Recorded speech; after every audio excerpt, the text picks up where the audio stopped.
अस्सलाम वालेकुम। टीम 10 की तरफ से ये स्कोर्स का लेक्चर 2 का पार्ट 2 है।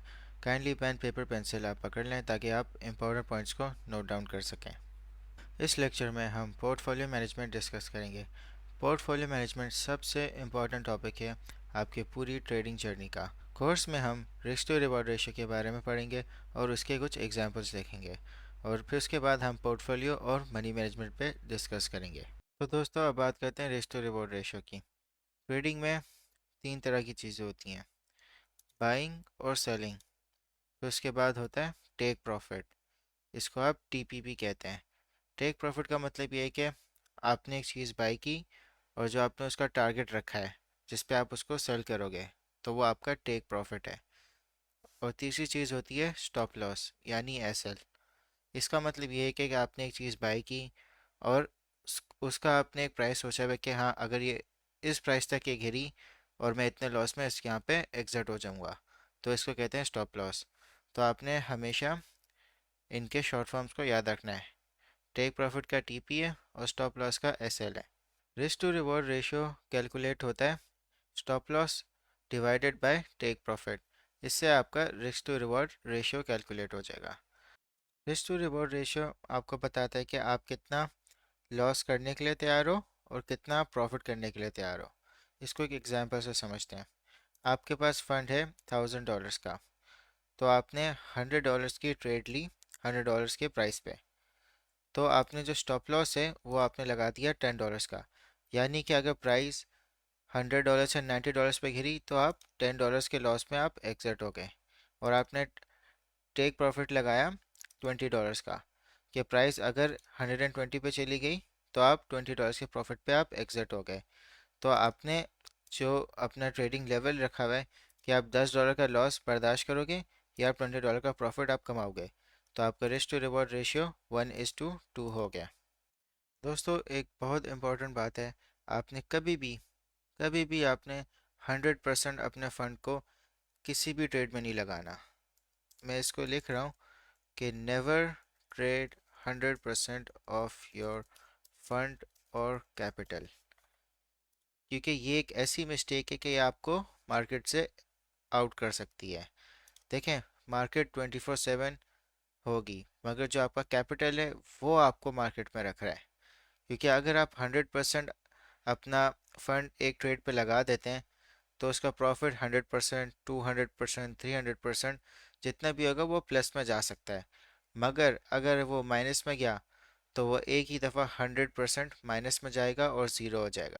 तो दोस्तों, आपने हमेशा इंश्योर करना है कि आप हमेशा कैलकुलेटेड रिस्क ले रहे हैं। क्योंकि जब आप कैलकुलेटेड रिस्क ले रहे हैं तो आपके जो माइंड है वो तैयार होगा कि अगर ट्रेड आपके अगेंस्ट गई तो आपको कोई मतलब स्ट्रेस या आपको एनजाइटी नहीं होगी, क्योंकि आपने कैलकुलेटेड रिस्क अप्रोच ली है। आपको पता था कि अगर मेरी ट्रेड मेरे अगेंस्ट गई तो मैं इतना लॉस करूंगा, और अगर मैं प्रॉफिट पे गया तो मैं उतने प्रॉफिट पे एग्जिट कर लूंगा। आपने हमेशा अपने माइंड को प्रिपेयर रखना है किसी भी सिचुएशन के लिए। अगर आप कोई इस टाइप की ट्रेड लेते हैं जहाँ पे आपने रिस्क कैलकुलेट नहीं किया हुआ और वो ट्रेड आपके अगेंस्ट जाएगी, तो वो आपका स्ट्रेस, आपका कॉन्फिडेंस, आपको बिल्कुल वो आपको डिप्रेस कर देगी। तो आपने हमेशा केयरफुली अपनी जो रिस्क है आपने उसको मैनेज करना है और आपने कैलकुलेटेड मूव्स मार्केट में लेने हैं। दोस्तों, दुनिया का हर ट्रेडर या बिजनेसमैन हमेशा बिजनेस में लॉस करता है। लॉस जो है वो आपका हमेशा जर्नी का पार्ट होगा, क्योंकि अगर आप कभी लॉस नहीं करोगे तो इसका मतलब ये है कि आप हमेशा अपने लक पे रिलाई कर रहे हो, और जिस दिन आपका लक रन आउट होगा उस दिन आपका 100% आपका पूरा फंड या कैपिटल वाइप आउट हो जाएगा। आप मार्केट से बिल्कुल आप एग्जिट हो जाओगे। तो जो लॉस है वो आपकी ट्रेडिंग साइकिल का एक पार्ट है, आपने उसको एक्सेप्ट करना है। आप हमेशा नहीं जीतोगे, आप हारोगे भी, तो आपने हमेशा ये अप्रोच रखनी कि आपने बेहतर से बेहतर होना है। तो मैं आपको एग्जांपल्स दे रहा हूँ रिस्क टू रिवॉर्ड रेशियो की, कि आपने अगर आप इस टाइप का रिस्क टू रिवॉर्ड रेशियो बनाओगे तो आप क्या प्रॉफिटेबल होगे या आप लॉस में होगे। तो दोस्तों, अब हम देखते हैं कि आप किस तरह आप अपना रिस्क टू रिवॉर्ड रेशियो आपने सेट करना है। तो हम कुछ एग्जांपल्स देखते हैं। पहले एग्जांपल में अगर आपका स्टॉप लॉस $20 का है और आपका टेक प्रॉफिट $10 का है, तो जो आपका रिस्क टू रिवॉर्ड रेशियो बनेगा 2:1। अगर आप 10 ट्रेड्स करते हो और उनमें से आपकी 50% सक्सेसफुल होती हैं, यानी आपकी 5 ट्रेड्स सही गई, तो और 5 ट्रेड्स आपकी गलत गई, तो आप फिर भी $50 के आप लॉस में हो गए। अगर आप इस टाइप का स्टॉप लॉस और टेक प्रॉफिट रखते हो जिसमें आप 2:1 आपका रेशियो बन रहा है, तो आपने ये बिल्कुल अवॉइड करना है। और सेकंड टाइप, जहाँ पे आपने इक्वल रखा हुआ है, स्टॉप लॉस भी $10 का और टेक प्रॉफिट भी $10 का, 1:1 रखा हुआ है, और इसमें भी आप 50% ट्रेड्स आपकी सही गई, 50% ट्रेड्स आपकी गलत गई, आप नेट पे हो जाओगे, यानी कोई इसका इम्पैक्ट नहीं होगा। थर्ड टाइप में आपने स्टॉप लॉस $10 का रखा और टेक प्रॉफिट $20 का रखा, तो आपका रिस्क टू रिवॉर्ड रेशियो बन गया 1:2, और आपकी 5 ट्रेड्स सही गई और 5 ट्रेड्स आपके अगेंस्ट गई, इसके बाद भी आप $50 प्रॉफिट में हो गए। जो फोर्थ टाइप है, जिस जहाँ पे $10 का आप लॉस कर रहे हो और $30 आप प्रॉफिट कर रहे हो, तो आपका रिस्क टू रिवॉर्ड रेशियो 1:3 हो गया। आपकी 5 ट्रेड्स सही गई, 5 ट्रेड्स आपकी गलत गई, इसके बाद भी आप $100 प्रॉफिट में हो गए। और फिफ्थ टाइप अगर आप देखें, आपने जो लॉस है वो आपका $10 का है और आपका टेक प्रॉफिट $40 का है, और रिस्क टू रिवॉर्ड रेशियो आपका 1:4 है, और आप सपोज कर लो कि आपकी 25% ट्रेड सही गई, यानी आपकी 3 ट्रेड्स सपोज कर लो सही जाती हैं और 60 ट्रेड्स आपके अगेंस्ट जाती हैं, इसके बाद भी आपने $150 कमा लिए। तो आपने हमेशा रिस्क टू रिवॉर्ड रेशियो हमेशा आपने ज़्यादा रखना है कि आपका रिवॉर्ड ज़्यादा होए और लॉस आपका कम से कम होए। दोस्तों, अब हम बात करते हैं पोर्टफोलियो मैनेजमेंट पे।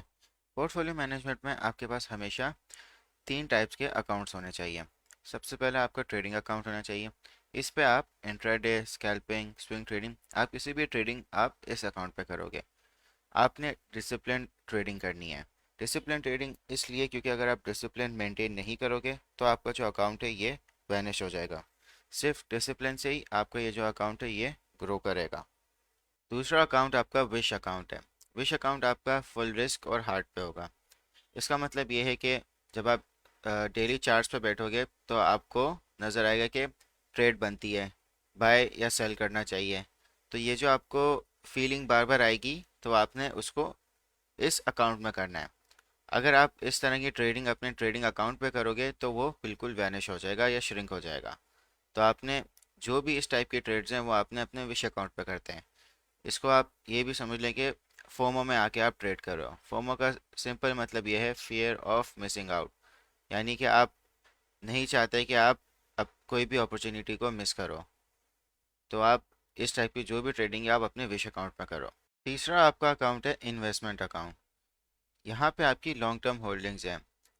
ये हाईली रिकमेंडेड है कि आप इन्वेस्टमेंट अकाउंट अपना मेंटेन करो, क्योंकि अगर आप भले ट्रेडिंग अकाउंट या विश अकाउंट से कमाओ ना कमाओ, आप अपने फ्यूचर में अपने इन्वेस्टमेंट अकाउंट से आप कमा लो। यहाँ पे आपने सिर्फ तब पैसा लेके आना है जब आपको मार्केट बॉटम लगे, और आपने यहाँ पे तब सेल करना है जब आप मार्केट के टॉप पे। तो ये आपका फ्यूचर का पैसा है यहाँ पे, तो आप इसको लाजमी अपने पास एक मेंटेन रखें। अब सवाल ये है कि आपने कितना पैसा अपने टाइप्स ऑफ अकाउंट्स में रखना है। आपने 30% पैसा अपने ट्रेडिंग अकाउंट में रखना है, 10% पैसा अपने विश अकाउंट में रखना है, और 60% पैसा अपने इन्वेस्टमेंट अकाउंट में रखना है।